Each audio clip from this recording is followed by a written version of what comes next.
बिजाथि सायख'नाय मोनसे हाबाफारि लादों। औ माने मानगोनां इमरान मासुद एमपि बिथाङा जाबाय स्क्रिनिं कमिटि क'अर्डिनेशन मेम्बार आरो बिथाङानो जाबाय जोंनि स्क्रिनिं कमिटिनि चेयारपार्सन जाबाय प्रियंका गान्धी बिथाङानो थिनहरदों आरो बिथाङानो जाबाय ग्रासरुट लेभेलनि रिपर्टखौ लानानै बिथाङा फैदों खारन जोङो गोदोनि आगोलाव जों मिथिनाय बायदिबा माने बिटिके नेशनेल पार्टिफोरा डाइरेक्टलि सोरखौबा गोजौनिफ्राय होगोन बे बिथांखौनो जोंनि भटार्सफोरा भट होनांगौ जायोमोन बा पार्टिनि नाथाय दिनैनि बेलायाव नेशनेल पार्टिबाबो ग्रासरुट लेभेलाव रिपर्ट लादों बिथांमोना मण्डल रिपर्ट लादों ब्लक लेभेलनिफ्राय रिपर्ट लादों लोगोसे बिउ लेभेलनिफ्राय रिपर्ट लादों माबा बुथ कमिटिनि रिपर्ट लादों लोगोसे आरो नन पलिटिकेल अर्गानाइजेसननिफ्राय लादों जेनेबा नोङो छात्र संगठननिफ्राय लादों ट्राइबेल संगठननिफ्राय लादों सरिना छात्र संगठननिफ्राय लादों बिदिनो बहुत गोबां जनगोष्ठी आरो सिनियर सिटिजेननिफ्राय बिथांमोना रिपर्ट लादों सोरखौ होयोबा आरो सोर सासेखौ साबसिन हिसाबै आरो माबायदि सोरखौ होयोबा नोंथांमोना गोजोनगोन बिदिनो साफा साफा 1 to 1 सोंदों बिथांमोना आरो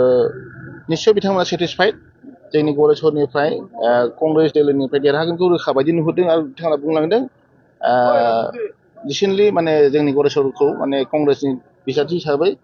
सोरबा सासेखौ सायख'गोन आरो जोंनिफ्रायबो रिपर्ट लादों आं डिस्ट्रिक्ट प्रेसिडेन्टशिपखौनो बुंदों मोजां केन्डिडेट सायख'योबा गरेस्वरनिफ्राय देरहानाया खाथां आरो जौसे खोन्दो माने देरहानाय देरहागोन आरो स' ओंखायनो नेशनेल पार्टि हिसाबैबाबो देग्लाय माने बिथांमोना जथेस्थ' ग्रासरुट लेभेलाव रिपर्ट लादों बेखिनियानो आंथ' जिहेतु नोंथांनि मुङाबो गरेस्वर समस्तियाव चर्चा जागासिनो औ आंबो होदों नमिनेसनखौ होनायालाय खिन्थु बिथांमोना जे हाइकामाना जुदि आंखौ बिजाथि महरै होयोबा आं जथेस्थ' गोजोनगोन आरो लोगोसे आं देरहागोनखौबो आं आसा खालामो खारन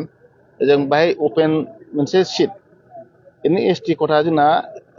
किबाथ' दंबावो गरेस्वरा अपेनबाबो बाहाय जोंनि बिखेखै ट्राइबेल जोंनि बर' भटार्सआ 50,000नि खाथियाव बा 50,000 बांसिन जानो खाथियाव दङ लोगोसे सिंगल लार्जेस्ट कमिउनिटि हिसाबै दङ भटार्स हिसाबै बिनि गेजेराव जुदि आङो कंग्रेस दलनिफ्राय जुदि आं बिजाथि जायोबा